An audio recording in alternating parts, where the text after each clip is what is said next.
Hello everyone. जैसा कि JEE main का रिजल्ट अब आपको पता है और कहीं ना कहीं जेई एडवांस का भी पता है। ऑफिशियली जेई ने अभी रिजल्ट डिक्लेयर नहीं किया है, लेकिन आंसर की तो रिलीज कर ही दी है और आपको उसमें पता है कि आपके कितने आंसर सही हुए और कितने आंसर गलत हुए। तो अब इस मौके पर आपको बिल्कुल आइडिया है कि आपकी एडवांस की क्या रैंक आने वाली है या आ सकती है, मेंस की क्या रैंक है। तो अब सबसे बड़ा सवाल बनता है कि अब कौन सा कॉलेज और कौन सी ब्रांच अपन पिक करें। कहीं ना कहीं आपके लिए लाइफ चेंजिंग मोमेंट भी साबित होता है। कई बार ऐसा होता है, बल्कि ऐसा नहीं होना चाहिए। हम अपन हमेशा ये चाहते हैं कि 2 साल बाद आपको ये फील हो, यार मैंने ये ब्रांच ले ली होती तो बढ़िया होता, ये कॉलेज ले लिया होता तो बेहतर होता। तो देखो, रिग्रेट एक बार चीजों को कर गुजरने के बाद नहीं होना चाहिए, है ना। हाँ, वो काम जब आप कर रहे हो तो आप उसके लिए पूरे एफर्ट लगा लो कि वो आप बेस्ट तरीके से करो।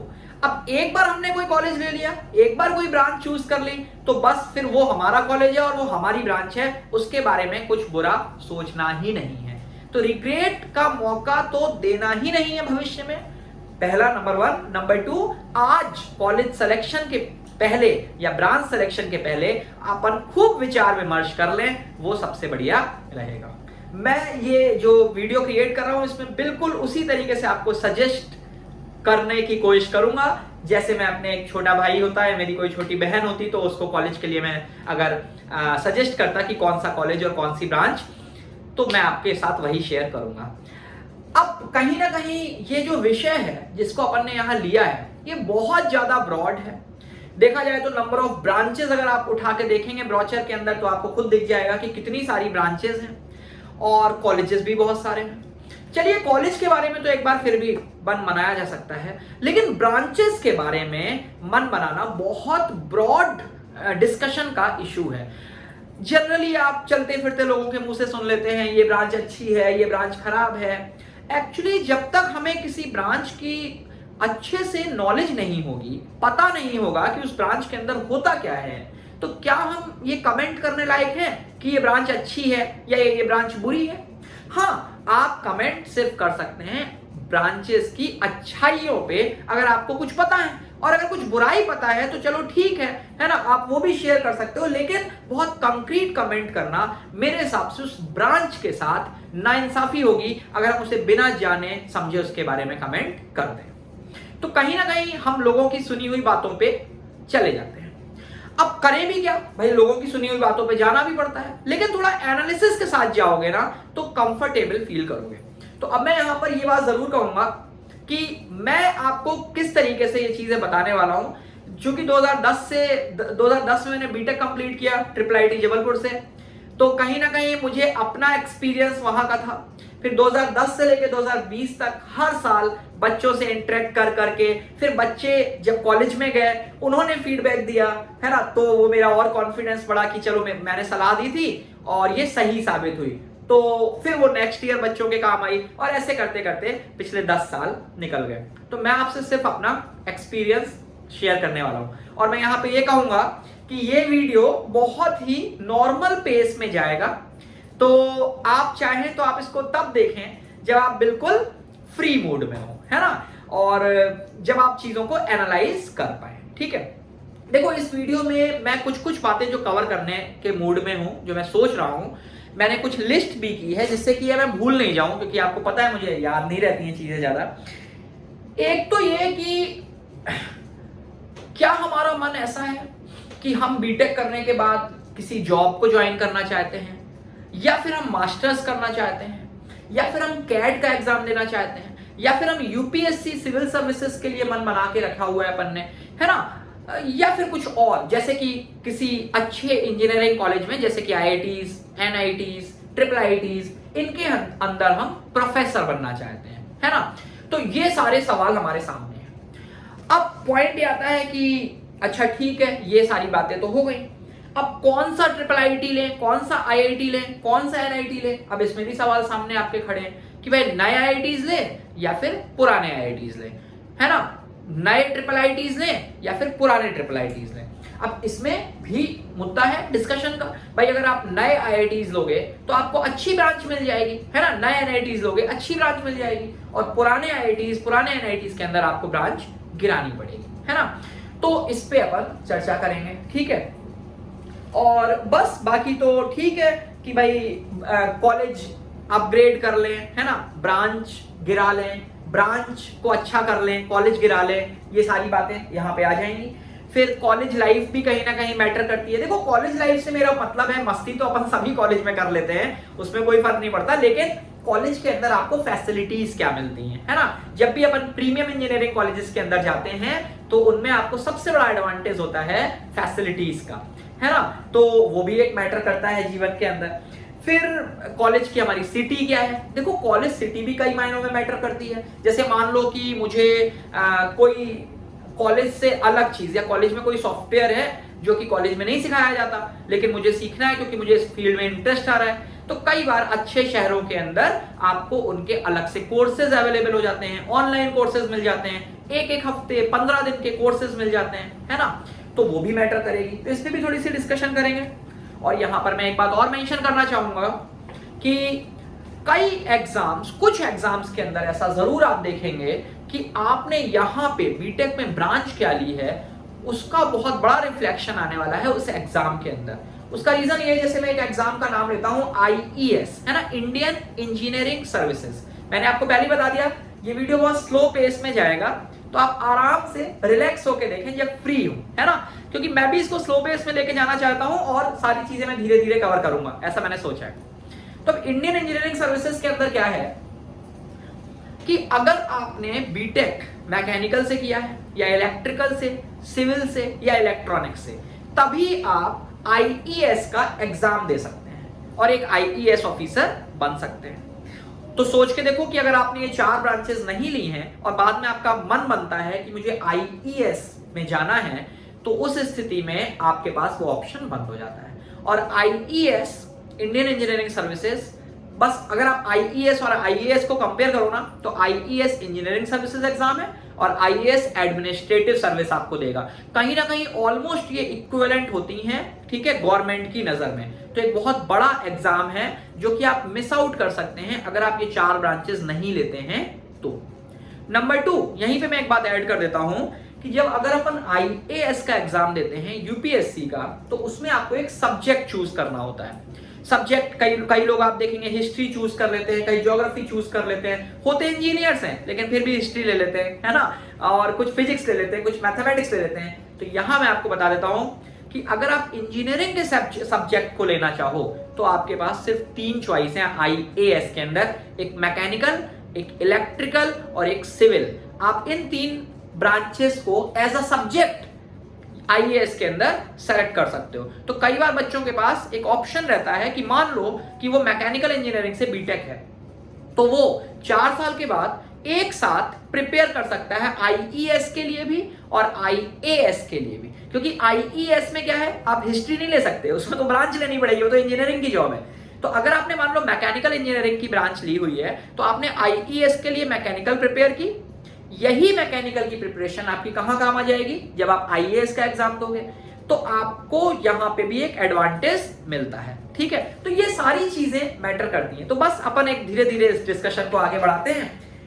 तो देखो सबसे पहले तो मैं इस बात पे आ रहा हूं कि मान लो हमने ये मन बना लिया है कि हमें बीटेक के बाद जॉब करनी है, ठीक है। देखो मेरा ऐसा मानना है कि 4 साल पहले, क्योंकि अभी तो 4 साल है ना, 4 साल पहले ये कहना कि 4 साल बाद हम क्या करेंगे काफी मुश्किल है, काफी कठिन है, लेकिन फिर भी अपन कह रहे हैं। उसका कहने का मतलब ये है कि मुझे बताना है आपको कि अगर ऐसा करोगे तो ये, ऐसा करोगे तो ये, ठीक है, उसके हिसाब से आप अपने आगे डिसीजन चेंज कर सकते हो, ठीक है। तो अगर आप 4 साल के बाद जॉब करने के मूड में आते हैं कि आपको तो नौकरी करनी है, कई बच्चों के साथ ऐसी सिचुएशन होती है, कई बच्चों का फाइनेंशियल बैकग्राउंड ऐसा होता है कि भाई उनको लगता है कि मुझे 4 साल के बाद नौकरी करना मेरे लिए बहुत जरूरी है ना, तो क्या करें, जॉब करना ही करना है। तो देखो जॉब जो है ना 3 प्रकार की मेनली आप कह सकते हो, वैसे तो अब वैरायटीज तो कितनी भी बना लो, लेकिन मोटे तौर पे एक तो हो गई टेक्निकल जॉब। टेक्निकल जॉब क्या होती है, जैसे मान लो कि मैंने मैकेनिकल इंजीनियरिंग से सपोज बीटेक किया, ठीक है, तो अब मैं मैकेनिकल इंजीनियरिंग की ही जॉब करता हूँ।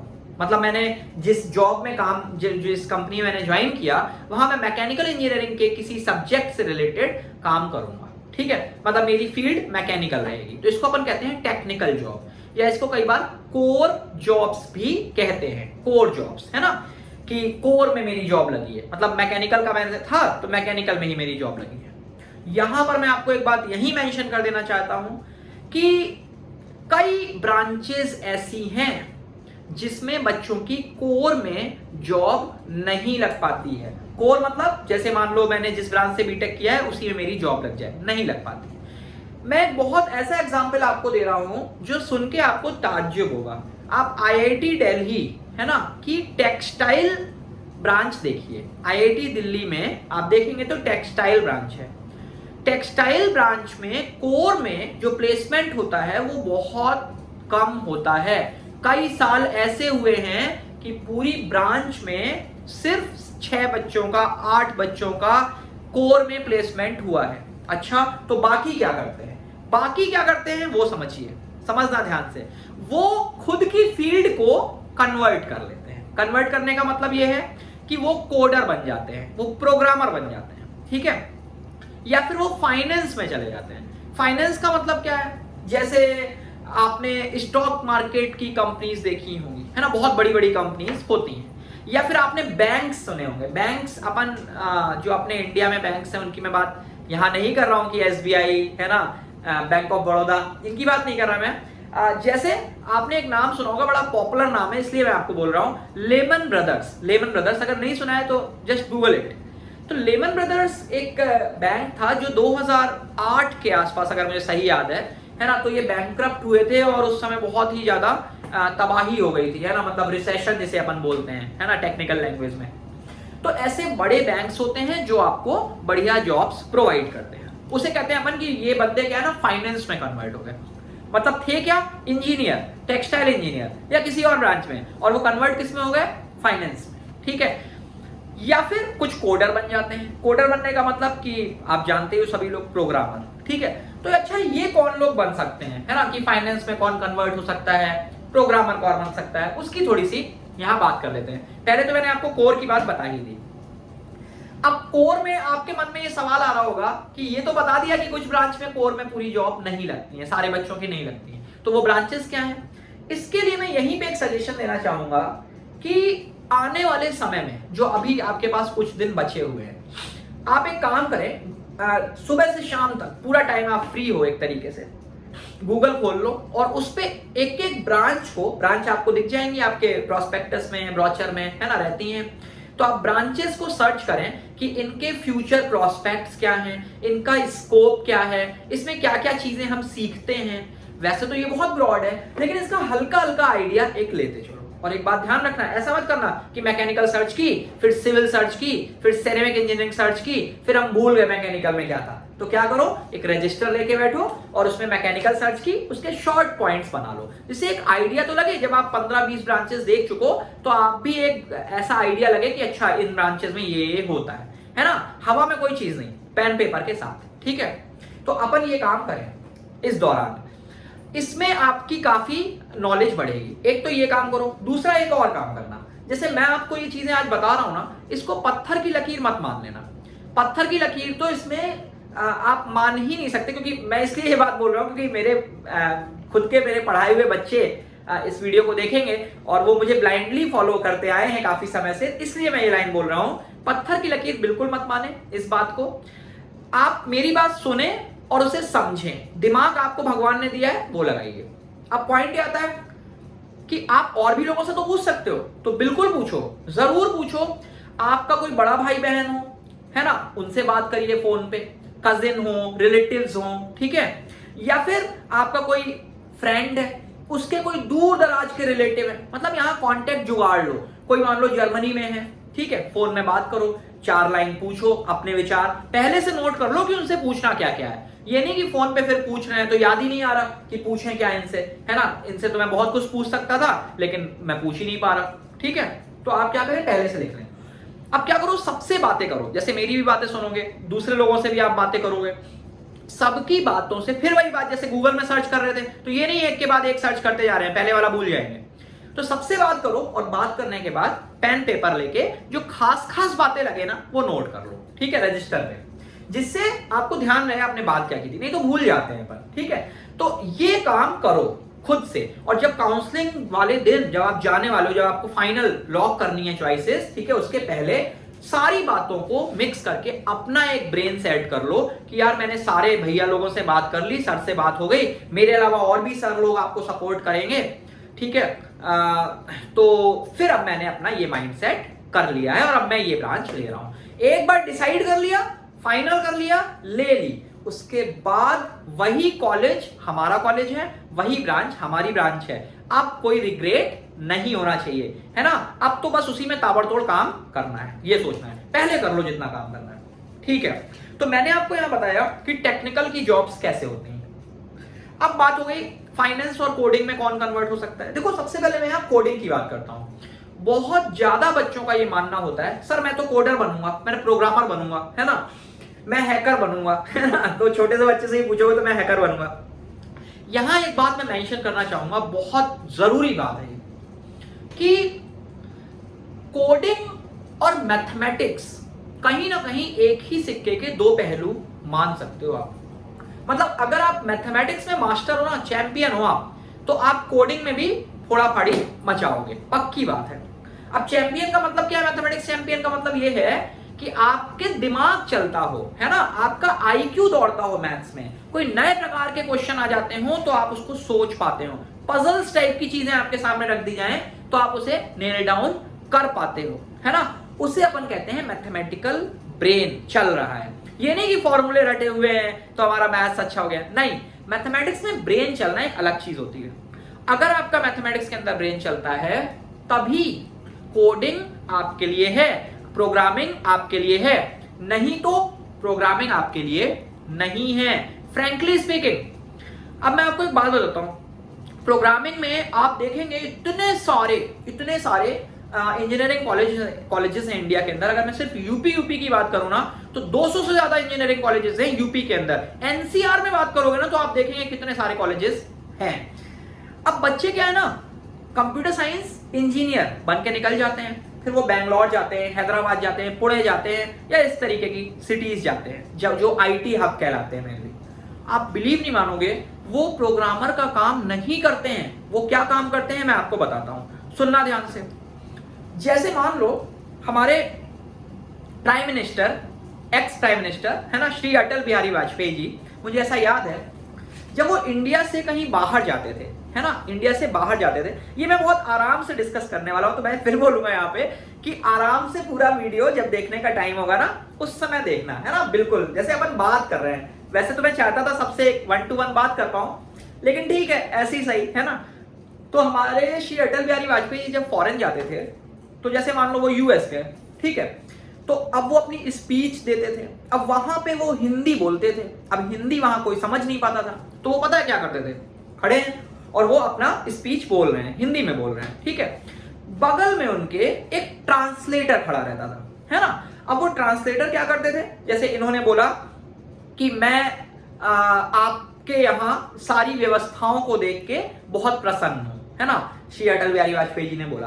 तो इस लाइन को इन्होंने इंग्लिश में ट्रांसलेट कर दिया, तो जितनी ऑडियंस बैठी हुई है जो देख रहे हैं वो समझ गए कि श्री अटल बिहारी वाजपेयी जी ने क्या बोला, ठीक है। फिर उन्होंने कोई अगली लाइन बोली, फिर इन्होंने ट्रांसलेट करके ऑडियंस को सुना दी। अब मुझे एक बात बताओ, दिमाग कौन लगा रहा है, बोलने का दिमाग कौन लगा रहा है, श्री अटल बिहारी वाजपेयी जी या वो ट्रांसलेटर? दिमाग कौन लगा रहा है? ये बोल रहे हैं ना, दिमाग तो वो तो सिर्फ कन्वर्टर है ना। उनको क्या आता है, हिंदी को इंग्लिश में कन्वर्ट करना आता है। अब हो सकता है कभी वो जापान चले जाएं, तो जापान में भी वो हिंदी में बोल रहे होंगे, तो वो कन्वर्टर उस हिंदी को जापानीज लैंग्वेज में कन्वर्ट करके ऑडियंस को सुना देगा, ठीक है। तो आप खुद सोचो कि कौन ज्यादा हाईली पेड माना जाएगा या कौन ज्यादा इंपॉर्टेंट माना जाएगा। आप खुद सोच के देखो, जो स्पीच बोल रहा है या जो कन्वर्ट कर रहा है। ऑब्वियसली जो बोल रहा है। कोडिंग भी बिल्कुल यही है।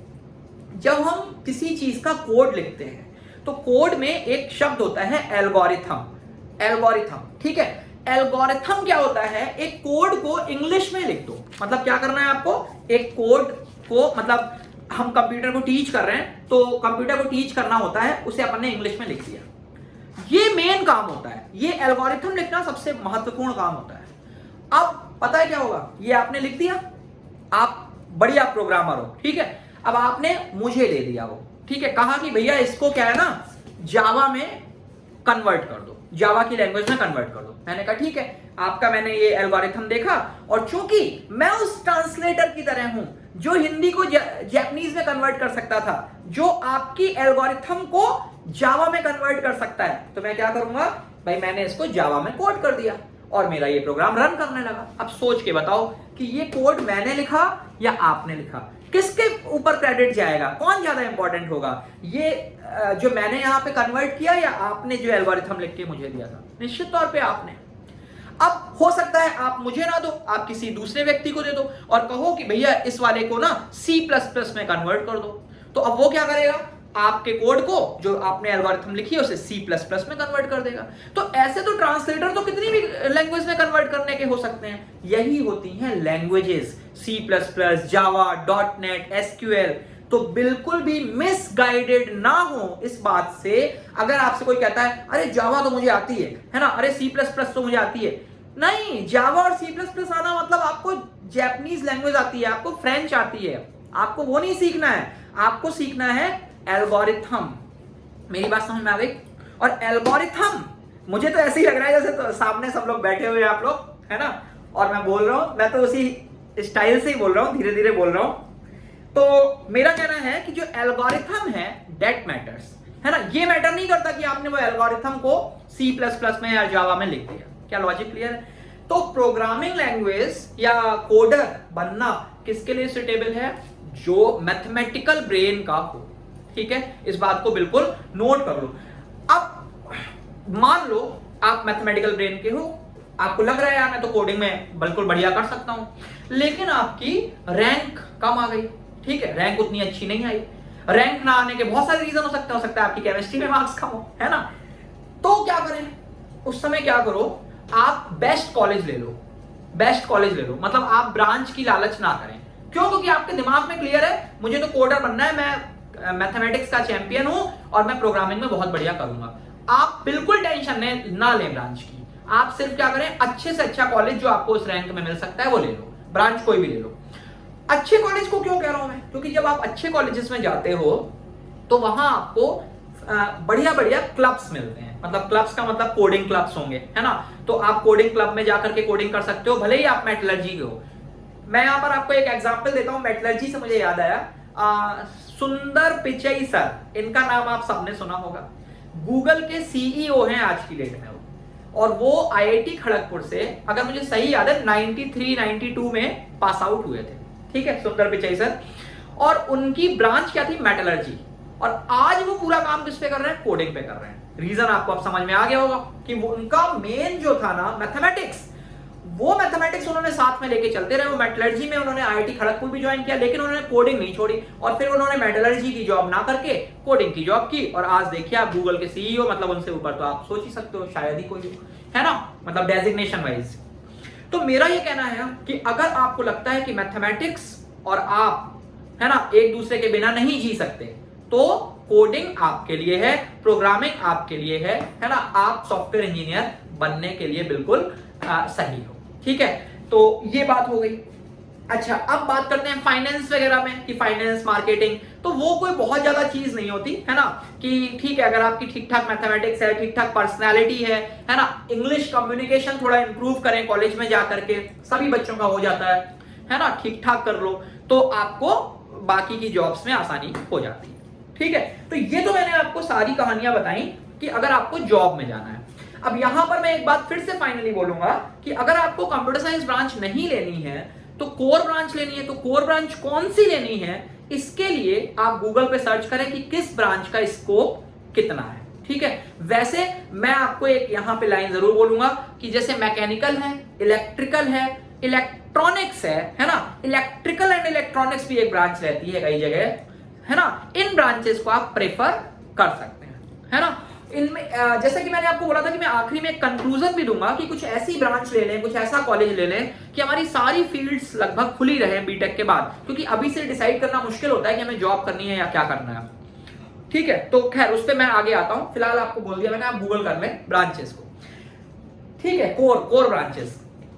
अच्छा, अब आते हैं एमएस करना है मान लो, मतलब अभी हमने मन बना लिया कि हमें तो बीटेक के बाद एब्रॉड जाना है और बाहर की यूनिवर्सिटी से, जैसे कि MIT आपने सबने सुना है, फ्लोरिडा यूनिवर्सिटी है ना, मिशिगन यूनिवर्सिटी है, ऐसे बहुत सारी है ना, तो वहां से मुझे एमएस करना है। एमएस मतलब यूं समझ लो जैसे इंडिया में एमटेक होता है ना, तो काइंड ऑफ, ठीक है, उसके बाद आप रिसर्च में भी जा सकते हैं। तो क्या करें, देखो एक बात समझना, जब अपन फॉरेन से एमएस करते हैं, ठीक है, तो वहां पे आपके रिकमेंडेशंस भी बहुत काम आते हैं। रिकमेंडेशन किसके, जिस कॉलेज में आप पढ़ रहे होते हैं उनके प्रोफेसर्स के। ठीक है, तो अब यहां मेरा सजेशन ये है कि ऐसे कॉलेज में एडमिशन लो जहां की एकेडमिक पावरफुल हो, एकेडमिक्स जो है ना वो पावरफुल हो। यहां पर मेरा हमेशा कहना होता है जितनी भी IITs होते हैं, है ना, NITs, IIITs, इनकी एकेडमिक्स हमेशा पावरफुल होती है। कॉन्टेक्ट वाले लोग होते हैं, जो प्रोफेसर्स होते हैं उनके भी कॉन्टेक्ट्स होते हैं अच्छे खासे। एक बात मैं यहां और क्लियर कर देता हूं, जो नए IIITs खुलते हैं, नए NITs खुलते हैं, नए IITs खुलते हैं, इनमें जो डायरेक्टर होते हैं, डायरेक्टर जनरली वो किसी एस्टैब्लिश्ड IIT के, एस्टैब्लिश्ड NIT के, जो कि पुराना NIT, पुराना IIT है, उसके कोई सीनियर प्रोफेसर होते हैं, उनको वहां पर डायरेक्टर बना दिया जाता है। जैसे अगर मैं बात करूं कि IIT कानपुर में doctor Sanjeev Bhargava sir metallurgy के HOD थे, मेटलर्जी डिपार्टमेंट के। फिर IIIT जबलपुर, है ना, मेरा कॉलेज IIIT जबलपुर ही था, तो वहां पर 2005 में उनको भेजा गया और डायरेक्टर बना दिया गया। तो वो क्या थे कानपुर IIT में, HOD, है ना, डिपार्टमेंट के, और यहां पर उनको क्या बना दिया गया, डायरेक्टर। तो उनके कॉन्टेक्ट्स तो बरकरार रहे ना, जो कॉन्टेक्ट उनके कानपुर के अंदर थे IIT में, ठीक है, और वहां के थ्रू जो आपके इंटरनेशनल कॉन्टेक्ट्स बने थे, वो कॉन्टेक्ट तो वहां पे जब जबलपुर पहुंच गए IIIT, तो वहां भी बरकरार रहे। तो ऐसे इंस्टीट्यूट्स को प्रेफर करना बढ़िया रहेगा जहां पे एकेडमिक्स अच्छी हो, और ऐसे इंस्टीट्यूट कौन से हैं, IITs, IIITs, NITs, नए अगर हैं तो भी। ये बात मैं यहां पे जोड़ डाल के इसलिए कह रहा हूं कि कई बार बच्चों के मन में ये दुविधा रहती है कि मैं किसी प्राइवेट कॉलेज में चला जाता हूं, है ना, किसी NIT को लेने की बजाय प्राइवेट इंस्टीट्यूट में चला जाता हूं और वहां कंप्यूटर साइंस ले लेता हूं NIT की बजाय। मैं यहां बिल्कुल स्ट्रिक्ट एडवाइस दूंगा आपको कि IIT, IIIT, NIT ये एक अलग सेगमेंट हो जाता है। इससे अगर आप पास आउट होते हो तो आपकी इंटरनेशनल लेवल पे वैल्यू होती है। एक बात समझना, जब आप इंडिया के बाहर जाओगे और वहां किसी से बोलोगे कि मैं इस इंस्टीट्यूट से हूं, या किसी एक जनरल बात बता रहा हूं, आपको समझाने की कोशिश कर रहा हूं, तो अगर आप वहां बोलोगे कि मैं national institute of technology Allahabad से हूं, तो भले ही वो NIT इलाहाबाद को नहीं जानते हैं, लेकिन जो नाम है ना, नेशनल इंस्टीट्यूट ऑफ टेक्नोलॉजी, वो खुद में बता रहा है कि it is an institute of national importance. ऐसे अगर आप बोलते हो मैं Indian Institute of technology Jodhpur से हूं, अब IIT जोधपुर तो बिल्कुल नया खुला है, फिर भी रिकॉग्निशन आपको मिल जाएगा कि भाई Indian Institute of Technology that is IIT and everyone knows IIT, है ना। तो ये सारे बेनिफिट्स आपको हमेशा मिलेंगे अगर आपको जॉब नहीं करनी है तो। अब मतलब MS करना है तो, प्रेफर करना। अब यहां पर एक सवाल ये भी बनता है कि अच्छा अगर मुझे जॉब करनी है तो क्या मैं नए IITs में एडमिशन ले लूं या नए NITs में एडमिशन ले लूं, ठीक है, जो नए नए खुले हुए हैं। क्यों? क्योंकि अगर हमारी रैंक नीचे आती है, पुअर रैंक आती है, तो भी आपको नए इंस्टीट्यूट्स जो होते हैं वो मिल जाते हैं, उनकी क्लोजिंग रैंक पीछे होती है। तो मेरा यहां सजेशन है नो, इसको प्रेफर ना करें। ले सकते हो लेकिन बात प्रेफरेंस की चल रही, प्रेफर ना करें। उसका रीजन सुनो क्या होता है। जब भी अपन जॉब की बात करते हैं ना, तो किसी भी कॉलेज का जो प्लेसमेंट होता है वो काफी ज्यादा इस बात पे डिपेंड करता है कि वो कितना ज्यादा पुराना है, कितना एस्टैब्लिश्ड है। अगर वो अच्छा इंस्टीट्यूट है तो क्यों, उसका रीजन क्या है। देखो जैसे मान लो अपन ने NIT इलाहाबाद का एग्जाम्पल लिया, या हमने IIIT इलाहाबाद का एग्जाम्पल लिया, ठीक है, तो NIT इलाहाबाद बहुत पुराना इंस्टीट्यूट हो गया, वैसे IIIT इलाहाबाद भी बहुत पुराना इंस्टीट्यूट हो गया, लेकिन अगर मैं मान लो NIT इलाहाबाद की बात करता हूं चलो, तो वहां के बहुत सारे एक्स स्टूडेंट्स या यूं कहें एलुमनाई बड़ी बड़ी कंपनीज के अंदर लीडिंग पोजीशंस पे इस समय बैठे हुए हैं। तो एक अपने कॉलेज के लिए सॉफ्ट कॉर्नर भी हमेशा रहता है। अब मान लो उनको अपनी कंपनी को भेजना है, सपोज मारुति की बात करें तो मारुति को भेजना है, मारुति के मान लो लीडिंग पोजीशन पे एनआईटी इलाहाबाद के लोग हैं, तो एक सॉफ्ट कॉर्नर होता है कि भाई एनआईटी इलाहाबाद तो मैं अपनी कंपनी को भेजूंगा और वहां से सिलेक्शन भी करूंगा। तो यही वजह होती है कि इतने सारे एलुमनाई होते हैं, इतना बड़ा नेटवर्क होता है कॉलेज का कि उनको कभी भी प्लेसमेंट के लिए हाथ पैर इतने नहीं मारने पड़ते, अपने आप बच्चों का सिलेक्शन हो जाता है। ठीक है, तो ये सबसे बड़ा एडवांटेज होता है प्लेसमेंट के दौरान। जबकि जो नया इंस्टीट्यूट होगा, आप सोच के देखिए, अगर किसी आईआईटी जोधपुर से कोई निकलता है, जो बच्चे ऑलरेडी वहां निकल चुके मान लो, तो वो भी कितने सीनियर हुए, 1 साल 2 साल 3 साल, तो 1-2-3 साल में कोई किसी लीडिंग पोजीशन पे कंपनी में नहीं पहुंच जाता। तो कहीं ना कहीं यहां पर वो एक परेशानी आपको हो सकती है आने वाले समय में कि आपको नेटवर्क की इश्यूज हो सकते हैं, कम नेटवर्क होने की वजह से आपको उतना बढ़िया प्लेसमेंट ना मिले। ठीक है, तो इस वजह से अगर आपको जॉब करनी है तो उसके लिए ये नहीं कह रहा हूं, मैं रिकमेंड नहीं कर रहा हूं, लेकिन अगर आपको एमएस करना है तो आप बिल्कुल आईआईटी जोधपुर जा सकते हैं, बिल्कुल बेझिझक। क्यों? क्योंकि वहां पे एकेडमिक्स तो आपको स्ट्रांग मिलेगी, कंफर्म है ये बात। ठीक है, तो ये सारी छोटी छोटी बातें हैं जो मैं आपसे शेयर करने की कोशिश कर रहा हूं। ठीक है, अच्छा, अब जैसे मान लो हाँ, यहां पे मैं एक बात और ऐड कर देता हूं कि जब अपन एमएस करते हैं तो प्रोफेसर्स के रिकमेंडेशन भी चाहिए होते हैं, तो वहां प्रोफेसर जो आपके हैं उनकी प्रोफाइल क्या है वो भी मैटर करती है ना। बहुत बड़ी बड़ी जो यूनिवर्सिटीज हैं वो बिना प्रोफेसर के रिकमेंडेशन के आपको एडमिशन नहीं देती हैं एमएस के अंदर। ठीक है, और एक बात मैं यहां और मेंशन कर देता हूं कि भाई जो आप सुनते हैं ना, यहाँ इस कॉलेज में इतना पैकेज, इस कॉलेज में इतना पैकेज, देखो मैं सारे एस्पेक्ट्स कवर करने की कोशिश कर रहा हूँ, हो सकता है फिर भी कोई छूट जाए तो कमेंट बॉक्स में डाल देना या मेरे को फोन कर लेना, अपन बात कर लेंगे। तो पैकेजेस वगैरह पे ना बहुत ज्यादा मत जाना। देखो पैकेज में मैं स्पेशली उन इंस्टीट्यूट्स के लिए कह रहा हूं जो प्राइवेट हैं। जैसे कई बार बच्चे आपको आप सुनोगे कि जैसे जयपुर का कोई प्राइवेट कॉलेज है और कोई कहेगा इसका मैक्सिमम पैकेज तो 35 लाख गया था। ठीक है, इन सारी बातों में बहुत सारी सच्चाई और सच्चा झूठ सब होता है, सच झूठ सब होता है, तो इस पे बहुत ज्यादा आपको यकीन करने की आवश्यकता नहीं है। इवन मैं तो ये तक कहता हूं कि आप जो आईआईटीज में पैकेज होते हैं, एनआईटीज में पैकेज होते हैं, उससे भी बहुत ज्यादा इन्फ्लुएंस ना हो। उसका रीजन क्या होता है? पैकेज 2 प्रकार के होते हैं, बल्कि 3 प्रकार के होते हैं।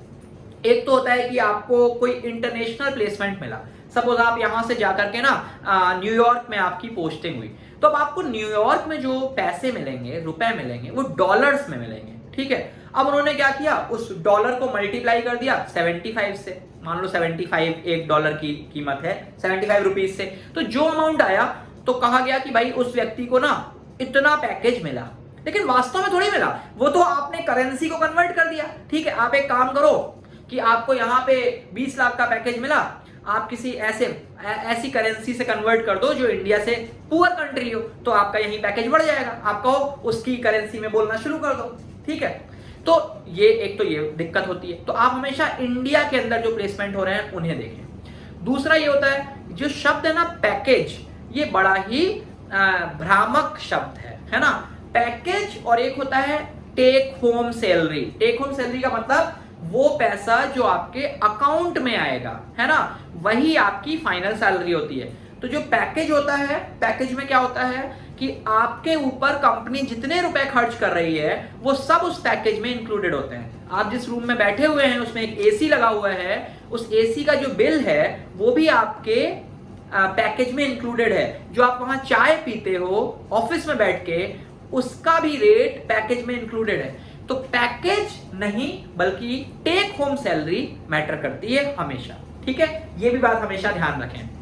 दूसरा ये कि पैकेज में एक और पॉइंट होता है, जैसे कोई कंपनी आएगी आपके कॉलेज में और कहेगी कि भाई एक काम करो, मैं आपको ना 20 लाख तो पैकेज दे रहा हूं। ठीक है, 20 लाख का आपका ये पैकेज है। ठीक है, और 10 लाख का ये पैकेज और दिया मैंने आपको, मतलब आपका पैकेज कितना हो गया? 30 लाख का।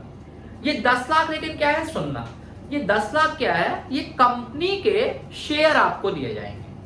आज की डेट में आपको कंपनी के शेयर दे दिए जाते हैं 10 लाख रुपए के। ठीक है, लेकिन ये शेयर आपको तभी मिलेंगे अगर आप कंपनी के अंदर 4 साल कम से कम नौकरी करोगे या 3 साल कम से कम नौकरी करोगे। नहीं तो ये आपको शेयर नहीं मिलेंगे। और ध्यान रखिए ये शेयर्स हैं, शेयर्स का मतलब ये होता है कि अगर आज 10 लाख के शेयर हैं, हो सकता है उनकी 5 साल के बाद कीमत 8 लाख ही बचे, तो 5 साल बाद आपको 8 लाख रुपए मिलेंगे। अब आप ध्यान दीजिए, है ना, समझ में आ रहा है मेरी बात? ये सारी चक्रे होते हैं। और अगर आपने 3 साल से कम नौकरी की तो ये वो आपको नहीं मिलेंगे। तो उन्होंने कह तो दिया कि आपका पैकेज कितना हो गया 30 लाख, जबकि हाथ में कितना आ रहा है? हाथ में बहुत कम आ रहा है, ठीक है। तो पैकेज पे बहुत ज्यादा ऐसा मत बना लो कि पैकेज पैकेज पैकेज। देखो एक बात समझो यार, आपके अंदर ना स्किल आएगी ना, स्किल आनी चाहिए। आप वैसे किसी भी फील्ड में होगे, आप वहां पे बिल्कुल धुआंधार काम करोगे, ठीक है। इसमें मत जाओ कि ऐसे कभी मत सोचो कि उस फील्ड में कंप्यूटर साइंस में इतना पैकेज मिल रहा है, मैकेनिकल में तो इतना मिल रहा है, तो चलो मैं कंप्यूटर साइंस में चलता हूं। उससे कोई फायदा नहीं होगा, क्योंकि कंप्यूटर साइंस में अगर आप टेलेंडर्स रहोगे और मैकेनिकल के अगर आप लीडिंग पोजीशन पे रहोगे तो you will earn more money as well as more respect, है ना। तो रिस्पेक्ट ज्यादा इंपॉर्टेंट है मेरे हिसाब से, ठीक है। तो बहुत सारी चीजें होती हैं, सिर्फ एक पैसा पैसा दिमाग में करके मत आगे बढ़ो, है ना, जीवन में। अभी तो बहुत लंबा जीवन है। अच्छा, तो ये तो हो गई एमएस की बात। एमएस का बता दिया मैंने कि एमएस के लिए ब्रांडेड कॉलेज चूज करना जरूरी है। अच्छा, अब यहां पर एक समस्या और बच्चों के मन में आती है, वो सुन लो। जैसे आईआईटी के अंदर रैंक थोड़ी सी पुअर आ गई, ठीक है। अब क्या करें? मान लो मुझे ना IIIT हैदराबाद मिल रहा है और आईआईटी के अंदर रैंक पुअर आ गई, ठीक है। अब क्या करें? तो भाई यहां पर मैं आपसे ये कहूंगा कि IIIT हैदराबाद लेना कई बार वाइज डिसीजन हो सकता है। ये मैं आपसे डिस्कशन किस मुद्दे पे अब कर रहा हूं कि आईआईटी में पुअर रैंक है ना, लेकिन इधर मुझे अच्छी एनआईटी मिल रही है या अच्छी IIIT मिल रही है, तो किसे लें? आईआईटी में लें या इसमें लें? तो मेरा यहां पे ये कहना है कि अगर आप जॉब करना चाहते हैं, कोर कंपनी के अंदर जॉब करना चाहते हैं, आपका मन है कि 4 साल के बाद आपको नौकरी करनी है, तो मैं फिर कहूंगा आपके लिए ज्यादा इंपॉर्टेंट क्या रहेगी? ब्रांच। अगर आपने IIIT हैदराबाद में ले लिया है एडमिशन कंप्यूटर साइंस ब्रांच में, आपका फ्यूचर बहुत ही ज्यादा ब्राइट है, बहुत ब्राइट है। मैं आपको बता रहा हूं, मैंने यहाँ पे IIIT हैदराबाद का, अगर मुझे सही याद है, मैंने इसमें नोट तो नहीं किया, लेकिन 2019 का, आप खुद चेक करना, लेकिन हाँ इसके अराउंड कंफर्म है। जहां तक जो फर्स्ट राउंड काउंसलिंग हुई थी उसमें ऑल इंडिया रैंक 500 पे IIIT हैदराबाद भर गया था। ऑल इंडिया रैंक 500 या 600 के बीच में। और फिर second round, third round, fourth round, जब 7th राउंड या 5th राउंड काउंसलिंग हुई थी तो उसमें 1100 रैंक पे IIIT हैदराबाद भर गया था। अब आप खुद विचार कर सकते हैं कि अगर ऑल इंडिया रैंक 1100 के अंदर IIIT हैदराबाद भर गया है तो क्या उसमें आईआईटी क्वालिफाइड बच्चे नहीं होंगे? आप खुद सोचिए, जिस बच्चे की मेंस में 1000 रैंक होगी, क्या उसने आईआईटी नहीं निकाला होगा? ऐसा कोई भी बच्चा नहीं होगा जितने भी उस कॉलेज IIIT हैदराबाद में है कि 1100 के अंदर उनकी रैंक है मेंस में, लेकिन आईआईटी में कहीं सिलेक्शन नहीं हुआ।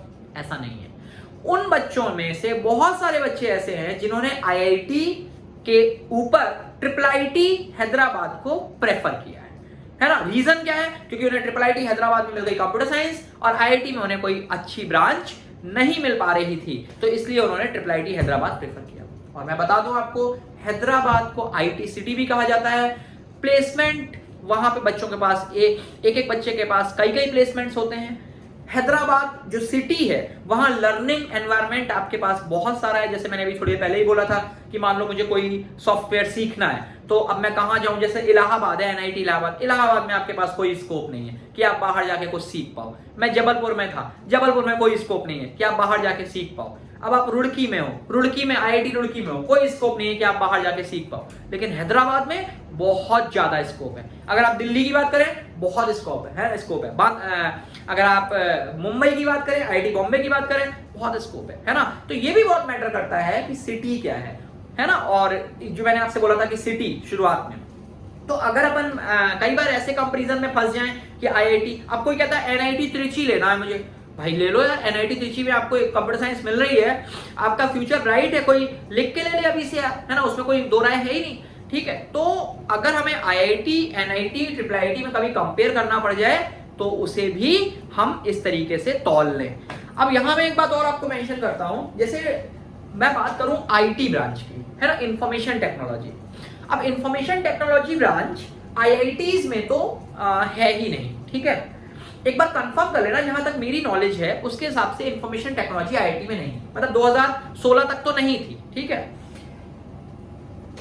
अभी भी नहीं होगी 99%, फिर भी एक बार देख लेना। अपने खुद को सेफर साइड रखने के लिए ऐसा मैंने बोला है, क्योंकि मैंने उसको सर्फ नहीं किया, चेक नहीं किया, ठीक है, इसलिए तो गलत बात बोलने से अच्छा है आप उसे एक्सेप्ट कर लें कि भाई ये मुझे नहीं पता। तो मेरा ये कहना है कि ट्रिपल आईटी, अगर आप आईटी ब्रांच की बात करें तो आप खुद सोचिए, ट्रिपल आईटी इलाहाबाद से बेहतर आपको कोई इंस्टीट्यूट नहीं मिलेगा हिंदुस्तान के अंदर जो आपको आईटी ब्रांच पढ़ा रहा हो। क्यों? अगर आप ट्रिपल आईटी हैदराबाद की बात करेंगे तो वहां पे कंप्यूटर साइंस और इलेक्ट्रॉनिक्स ब्रांच है, नाम जरूर ट्रिपल आईटी है, उसका नाम है international institute of information technology. और ट्रिपल आईटी इलाहाबाद की बात करें तो वहां आईटी है।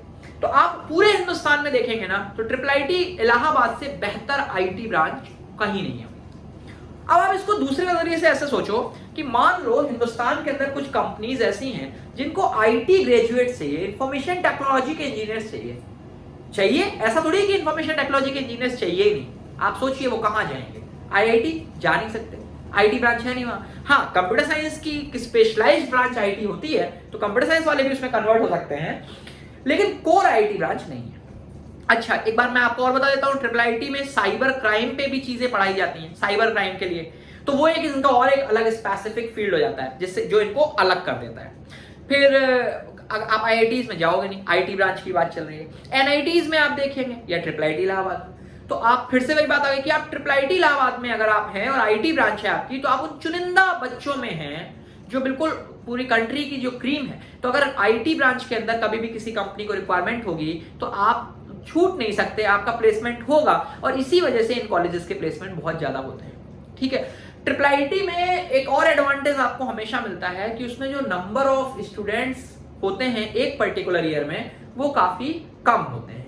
एनआईटीज के अंदर बच्चे बहुत ज्यादा होते हैं, लगभग 400 से 500, कई बार एनआईटीज में 700 बच्चे तक होते हैं एक साल के कोर्स में। मतलब एक साल का मतलब जैसे इस साल बच्चे एडमिशन ले रहे हैं तो 700 बच्चे उस एनआईटी में लेंगे डिफरेंट ब्रांचेस में। तो कई बार वो बर्डन तब बढ़ जाता है जब ज्यादातर बच्चे प्रोग्रामिंग में कन्वर्ट होने की सोचने लगते हैं, क्योंकि वो होते हैं एनआईटी में, दिमाग तो होता है ना, तो वो प्रोग्रामिंग में कन्वर्ट होने की सोचने लगते हैं, तो प्रोग्रामिंग पे लोड बढ़ जाता है, वहां पे फिर फाइट ज्यादा हो जाती है निश्चित तौर पे, है ना। तो ये भी एक फैक्टर्स, सारी बातों को आप सुनते जाएं, नोट करते जाएं, है ना, और फिर विचार करें। अच्छा, इसके बाद अगर किसी को कैट में जाना है ना, क्या मतलब कैट मतलब एमबीए हो गया, तो आपको पता है आईआईएम से ऊपर कुछ भी नहीं है अगर एमबीए की बात करें। देखो यहां पर मैं कैट यूपीएससी दोनों को एक साथ कवर करने की कोशिश करता हूं, ठीक है।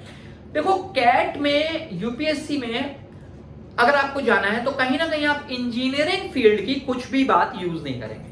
कैट के एग्जाम में इंजीनियरिंग का क्या है? कुछ भी नहीं है यार, सिंपल एप्टीट्यूड, रीजनिंग, है ना, इंग्लिश, यही कुछ या नहीं, ठीक है। वहां मैटर कर जाएगा आपका ब्रांड, आपका टैग। तो आप उस कॉलेज को प्रिफर करें जो आपको सबसे बड़ा टैग देता हो, ठीक है।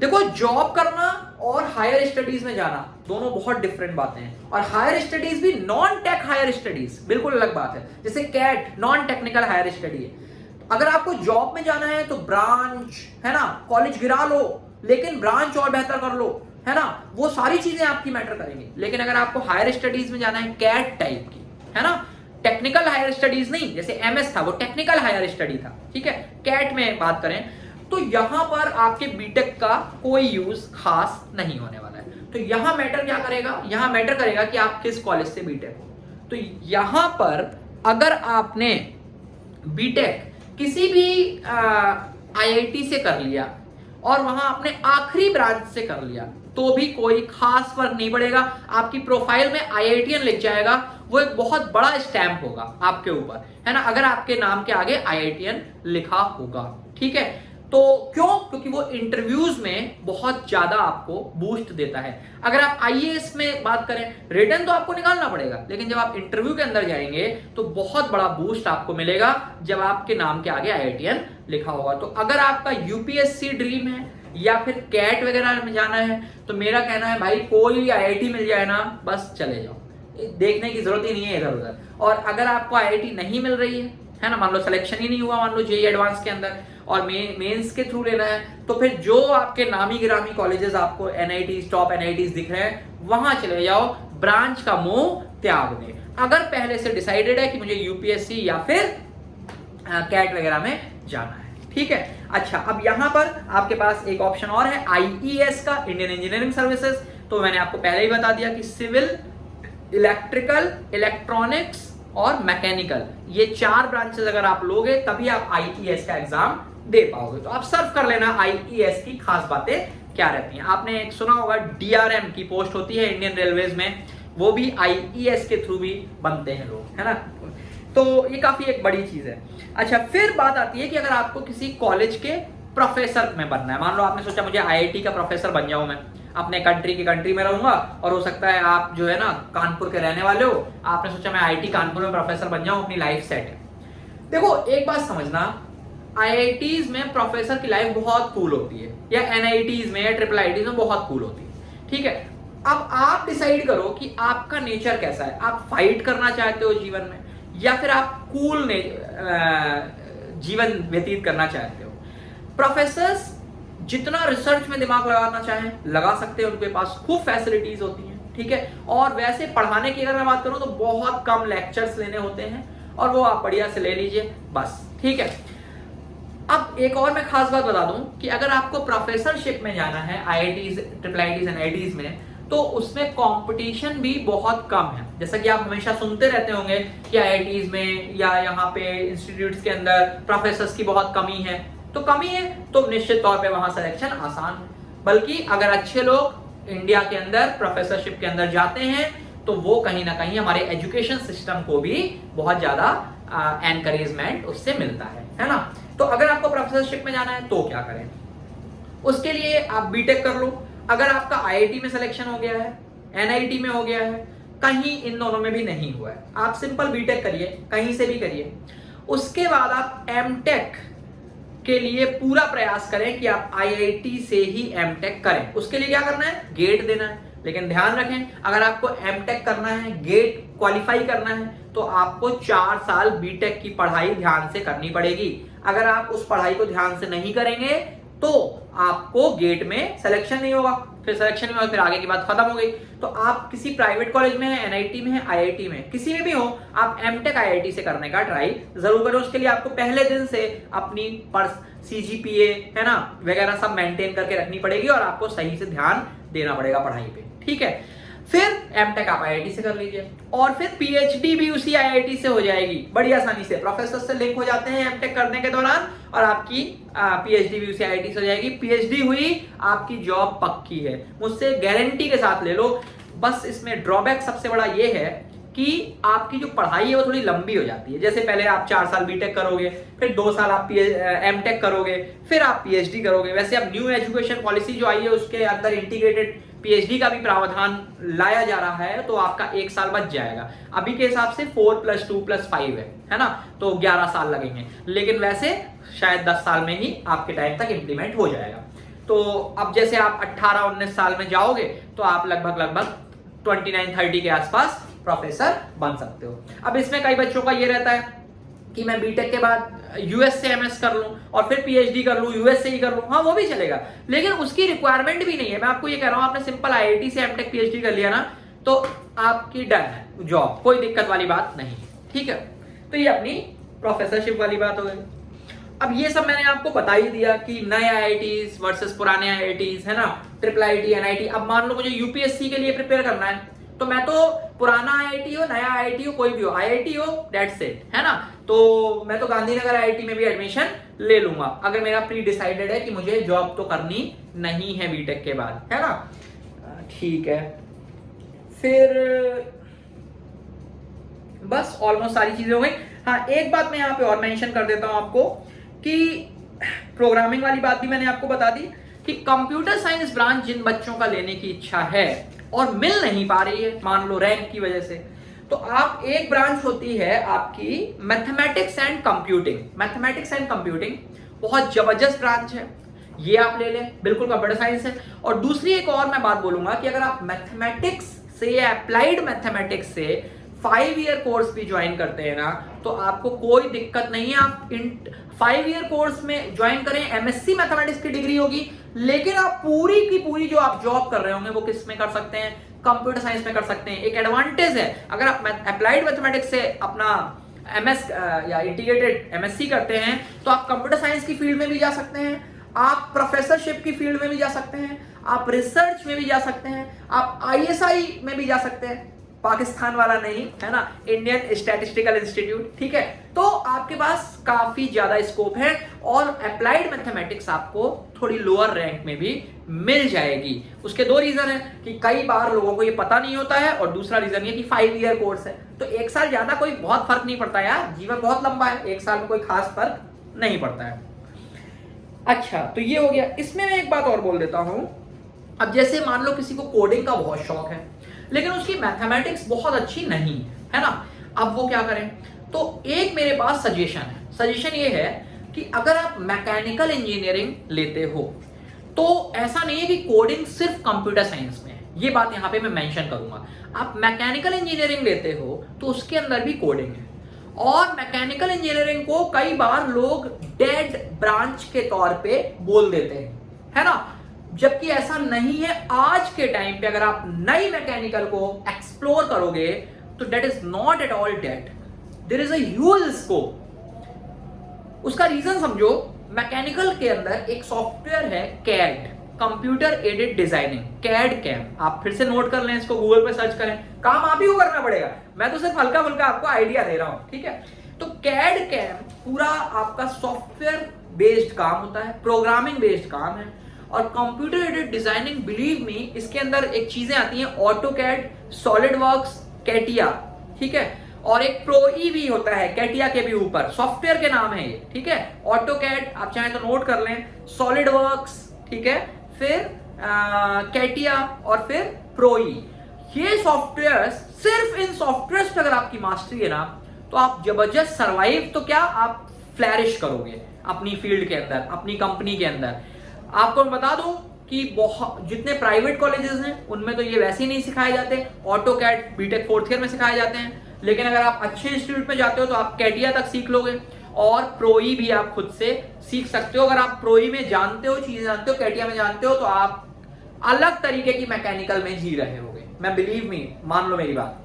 और पूरी की पूरी इसमें आप कोडिंग के आनंद भी लेंगे। तो इसमें दो बातें हैं, इस कोडिंग के अंदर मैकेनिकल वाला ही आएगा, ध्यान रखिए इस बात को, कंप्यूटर साइंस वाला या कोई दूसरी ब्रांच वाला इस कोडिंग में नहीं आ सकता। इस कोडिंग में कौन आएगा? सिर्फ मैकेनिकल वाला। और मैं एक बात और बता देता हूं कि जैसा कि मैंने आपसे कहा था कि आखिरी में मैं आपको कुछ ऐसे सजेशंस भी दूंगा जिससे आपकी लगभग सारी ब्रांचेस खुली रहे। तो मैं आपको यहां बता दूं कि अगर आप मैकेनिकल ब्रांच लेते हैं और आप कैड कैम को ध्यान में रखते हुए काम करें तो देखना आपके पास ऑप्शंस क्या हैं। आप कोडिंग में जाना चाहते हो तो आप कैड कैम में चले जाएंगे, अगर आप यूपीएससी का एग्जाम देना चाहो तो यूपीएससी दे सकते हो मैकेनिकल से, आईईएस बिल्कुल, गवर्नमेंट जॉब्स जो और भी तरीके की होती हैं पीडब्ल्यूडी या अलग अलग प्रकार की, बिल्कुल कर सकते हो। अगर आप कैट का एग्जाम देते हो और आप मार्केटिंग में या फाइनेंस के अंदर एमबीए करते हो तो मैकेनिकल के साथ ये कॉम्बिनेशन जो बनता है ये भी बहुत फेवरेबल कॉम्बिनेशन है, ठीक है। तो मेरा सजेशन यहाँ ये रहता है हमेशा कि अगर आप कोडिंग में या आपकी बहुत ज्यादा चीजें नहीं बन पा रही हैं बढ़िया उस हिसाब से जो आप बनाना चाह रहे हैं तो आप मैकेनिकल ब्रांच के साथ अगर कंटिन्यू करते हैं तो आपको मेहनत बेशक ज्यादा करनी पड़ेगी, ये मैं आपको लिख के दे देता हूं, मेहनत मैकेनिकल में बहुत करनी पड़ेगी, लेकिन आपके पास फील्ड्स सारी खुली रहेंगी, आप भविष्य में किसी भी फील्ड के अंदर जाएंगे तो कोई दिक्कत वाली बात नहीं, मैकेनिकल अगर आप लेते हैं तो, ठीक है। अच्छा, यहां पे मैं एक बात और ऐड कर देता हूं, मान लो किसी की आईआईटी के अंदर रैंक थोड़ी सी पुअर आई है, एक ब्रांच है प्रोडक्शन इंजीनियरिंग। प्रोडक्शन मैकेनिकल के साथ काफी बड़ा इंटरसेक्शन शेयर करता है, वो बच्चा जो प्रोडक्शन में बीटेक कर रहा है वो भी कैड वगैरह में जा सकता है, डिजाइनिंग सॉफ्टवेयर्स को यूज कर सकता है, और मैकेनिकल के साथ काफी इंटरसेक्शन है सिलेबस का। कई बार बच्चों को, लोगों को ये बात पता नहीं होती है, तो इस वजह से प्रोडक्शन की जो रैंक है, जो प्रोडक्शन की क्लोजिंग रैंक होती है वो नीचे चली जाती है। तो बिल्कुल प्रोडक्शन आप एक रख सकते हो अपने चॉइस लिस्ट में, ठीक है। और इसके बाद अगर मैं इलेक्ट्रॉनिक्स की बात करूं और इलेक्ट्रिकल इंजीनियरिंग की बात करूं, इन दोनों की, तो इसमें भी आप कोडिंग में जा सकते हो। एक कोडिंग के लिए एक सॉफ्टवेयर आपका इसमें बहुत पॉपुलर है, मैटलैब, VLSI, ये कुछ ऐसी चीजें हैं जो आपको क्लास अपार्ट कर देती हैं एक आम जनता से। आम जनता से तात्पर्य मेरा ये है, वो बच्चे जिनको, जो मैंने आपको शुरू में भी बोला था कि फैसिलिटीज बहुत मैटर करती हैं कॉलेज में आपको कितनी मिल रही हैं, तो वो बच्चे जो फैसिलिटीज जिन्हें उतनी नहीं मिल पाती हैं, उनसे आप काफी अलग हो जाते हैं इन सॉफ्टवेयर्स के चलते। तो यहां पर भी आपको कोडिंग मिलेगी, मैटलैब है ना, में कोडिंग। इवन मैं आपको बता दूं कि कई कंपनीज ऐसी हैं जहां मेरे खुद के फ्रेंड्स काम कर रहे हैं, सिर्फ मैटलैब पे वो कोडिंग कर रहे हैं, मतलब कोडिंग इन मैटलैब, यही उनकी जॉब प्रोफाइल है एंड दे आर फ्लैरिशिंग इनफ, जबरदस्त चल रहा है उनका, कोई दिक्कत ही नहीं है ना। क्यों? उसके दो रीजन है। आप देखिए कोडिंग में कंपटीशन बहुत ज्यादा होता जा रहा है, लेकिन मैटलैब में कंपटीशन कौन करेगा? वही ना जो इलेक्ट्रिकल इलेक्ट्रॉनिक्स का बीटेक हो वही तो आएगा। कोडिंग में क्या होता है कि सारा ओपन कंपटीशन चल रहा होता है। मैं आपको ये डरा नहीं रहा हूं, है ना, मैं सिर्फ आपको चीजें एक्सप्लेन कर रहा हूं और मेरा बार बार यही कहना होता है, कोडिंग अगर आपकी मैथमेटिक्स अच्छी है, सब कुछ भूल जाओ, किसी की बात मत सुनो, सीधे कोडिंग में चले जाओ, आप बहुत बढ़िया फ्लैरिश करोगे। लेकिन ये बातें मैं उन लोगों के लिए बोल रहा हूं, कई बार होता है ना कि बच्चे निराश हो जाते हैं कि उनको लगा यार मेरा तो इतना बढ़िया नहीं है मैथ्स, मैं कैसे करूंगा। उनके लिए ये सारे ऑप्शंस हैं, उनको खुश होने के लिए ये सारी बातें हैं कि आपके पास भी इक्वल अपॉर्चुनिटी है, इसमें बिल्कुल भी चिंता करने की आवश्यकता नहीं है। ठीक है, अच्छा अब एक बात मैं यहां लास्ट में बोलूंगा, कुछ बच्चों के मन में क्योंकि ये भी डाउट रहता है कि सर हम क्या करेंगे ना, कॉलेज में जाएंगे और पहले साल खूब मेहनत करेंगे, है ना, फर्स्ट ईयर में खूब मेहनत करेंगे और अपनी सेकेंड ईयर में ब्रांच चेंज करा लेंगे। तो हम जाएंगे तो सिविल में, लेकिन हम अगले साल कंप्यूटर साइंस ब्रांच करा लेंगे। ये एक अच्छा ड्रीम हो सकता है, अच्छा स्वप्न हो सकता है, लेकिन इसके रियलिटी में कन्वर्ट होने की संभावनाएं बहुत कम होती हैं। ये मैं आपको बता दूं कि आप कॉलेज में जाएंगे और वहां ब्रांच चेंज करा देंगे। एक तो आप फर्स्ट ईयर मतलब बहुत ज्यादा आपको पढ़ाई करनी पड़ेगी और आपका सीजीपीए 9.6, 9.8, 9.9 ऐसा कुछ आया तो फिर आपके चांसेस होंगे ब्रांच कन्वर्ट करने के। तो इस भरोसे कोई डिसीजन ना लें कि हम एक साल के बाद ब्रांच चेंज करा देंगे। हाँ, अगर आपके पास कुछ बैकअप प्लान है कि अगर ब्रांच चेंज नहीं हुई तो कोई दिक्कत नहीं, ब्रांच चेंज हो गई तो बहुत बढ़िया, तो आप वो काम कर सकते हो, उसमें कोई दिक्कत नहीं है। लेकिन वैसे इसको एक अच्छा सपना ही कहा जाता है जनरली। ठीक है, अच्छा लास्ट में आईआईटीज, ट्रिपल आईटीज, एनआईटीज इन सब की बात हो गई। अब मान लेते हैं उन बच्चों को कि बाकी ब्रांच वगैरह सिलेक्शन के लिए तो मैंने सब बता ही दिया कि कुछ कॉलेजेस के मैं आपको नाम और बता देता हूं कि मान लो कि आपकी रैंक कुछ नीचे आई है जेईई मेन के अंदर, तो मेरी ड्यूटी बनती है कि मैं सभी को सजेस्ट करूं, है ना। तो मेरा यहाँ पे कॉलेजेस के लेकर के है कि जैसे एक कलिंगा इंस्टीट्यूट ऑफ टेक्नोलॉजी है भुवनेश्वर का, है ना, वो एक अच्छा इंस्टीट्यूट है जिसका इसके बाद रहे। अच्छा अब ये मत कहना मैंने बिट्स पिलानी का नाम नहीं लिया, बिट्स पिलानी सब कोई जानता है ना, तो उसका नाम लो या ना लो, है ना। अब जैसे डॉक्टर कलाम का नाम कोई ले या ना ले, है ना, उनकी तारीफ करना क्या, वो तो मतलब हर दुनिया जानती है ना। तो अब बिट्स पिलानी का नाम सब जानते हैं, ठीक है। तो जैसे केआईटी हो गया, कलिंगा हो गया, जीकेवी हरिद्वार एक इंस्टीट्यूट है ना, ये उन बच्चों को भी मिल जाएगा जिनकी रैंक 60,000 के आसपास जेईई मेन में आ रही है ना, और ठीक ठाक इंस्टीट्यूट है। फिर अगर अपन बात करें तो अगर स्टेट कॉलेजेस में जाने की बात करें तो आप जादवपुर यूनिवर्सिटी, है ना, में ले सकते हो, अन्ना यूनिवर्सिटी है, दिल्ली कॉलेज ऑफ इंजीनियरिंग है ना, सुशांत सिंह राजपूत अपन सबको पता है ना। अच्छा वीआईटी है ना, वेल्लोर की बात हो गई, अगर सिर्फ वेल्लोर कैंपस की बात कर रहा हूं मैं। फिर आर्मी कॉलेज है ना बेंगलोर, रमैया बेंगलोर, ये सब स्टेट कॉम्डेक के थ्रू हो रहे हैं ना, तो ये सारे स्टेट कॉलेजेस की बात हो गई। फिर थापर है ना, थापर पटियाला, ठीक है, और पैक है ना पंजाब, ठीक है, और एसआरएम। और इसके बाद अगर आप यूपी से बिलोंग करते हैं तो यूपी में आपके पास एक बहुत ही शानदार कॉलेज है एचबीटीआई कानपुर। एचबीटीआई कानपुर एक टाइम पे बहुत शानदार कॉलेज हुआ करता था, लेकिन वो स्टेट गवर्नमेंट के अंदर आ गया था, तो इस वजह से उसकी रेपुटेशन थोड़ी सी डाउन हो गई थी। अदरवाइज एचबीटीआई कानपुर बहुत बढ़िया कॉलेज एक टाइम पे हुआ करता था। और फिर आपका यूपी में दूसरे नंबर का एक कॉलेज है आईआईटी लखनऊ, यूपी के दूसरे नंबर का नहीं, यूपी का जो एंट्रेंस टेस्ट होता है, स्टेट एंट्रेंस एग्जाम, उसका सेकंड नंबर का कॉलेज आईआईटी है ना, institute of engineering and technology. नहीं तो यूपी में तो एनआईटी इलाहाबाद भी, आईआईटी कानपुर भी है, ट्रिपल आईटी इलाहाबाद भी है ना, बहुत सारे अच्छे कॉलेजेस यूपी के अंदर हैं। तो ये सारी बातों को आप ध्यान में रखें। ऐसा मुझे लगता है कि शायद मैंने आपको जो बताना था बता पाया हूं। इसके बाद भी कोई कंफ्यूजन रहता है, आराम से पूछो, सोचो और सारे अपने खुद पे काम करना शुरू कर दो। आज 1 तारीख है, लग जाओ आज से ही कि अपन बुरी तरीके से इस काम को पहले एक बार अंजाम दे दें, और फिर एक बार कॉलेज मिल गया तो बस वही अपना कॉलेज है, वही अपनी ब्रांच है और उसी की इज्जत करनी है, उसी के साथ जीना मरना है ना, और खुश रहना है एकदम बढ़िया। कोई हमारे कॉलेज की बुराई कर दे, नहीं नहीं ऐसा नहीं हो सकता है ना। हाँ, हम अपने खुद की करते रहे, वो एक अलग बात है। ठीक है, चलो। और अब मैं ये भी बोलूंगा लास्ट में कि इस बात से भी कोई रिग्रेट ना करें कि आपकी क्या रैंक आई, क्या नहीं आई। ठीक है, डेट वाज पास्ट। अब आपके पास बहुत स्कोप है और आप खूब एक्सप्लोर कर सकते हैं आने वाले वक्त में। ठीक है, तो आपको बिल्कुल टेंशन लेने की जरूरत नहीं है। इंडिया के अंदर बहुत स्कोप है। ठीक है, सिर्फ आप स्किल्ड बनिए, स्किल्ड है ना। बीटेक की डिग्री गले में लटका लेने से कोई फायदा नहीं होता है ना। हमारे पास स्किल क्या है वो मैटर करेंगे। तो आपको करना क्या है, खुद को स्किल्ड बनाना है। जैसे मैंने बोला कि कैट है ना, कैम, ये क्या है, स्किल्स हैं। एक बार ले ली तो फिर बस, फिर तो अपने को कोई टेंशन होती नहीं है जीवन में। ठीक है, चलो, all the very best. I hope कि आप सब लोग बहुत बढ़िया से काउंसलिंग करेंगे। काउंसलिंग में किसी प्रकार की कोई गलती ना करें कि कोई ब्रांच कॉलेज ऊपर नीचे कर दिया, वो सारी चीजें ध्यान पूर्वक करें। ठीक है, और बस all the very best, good luck.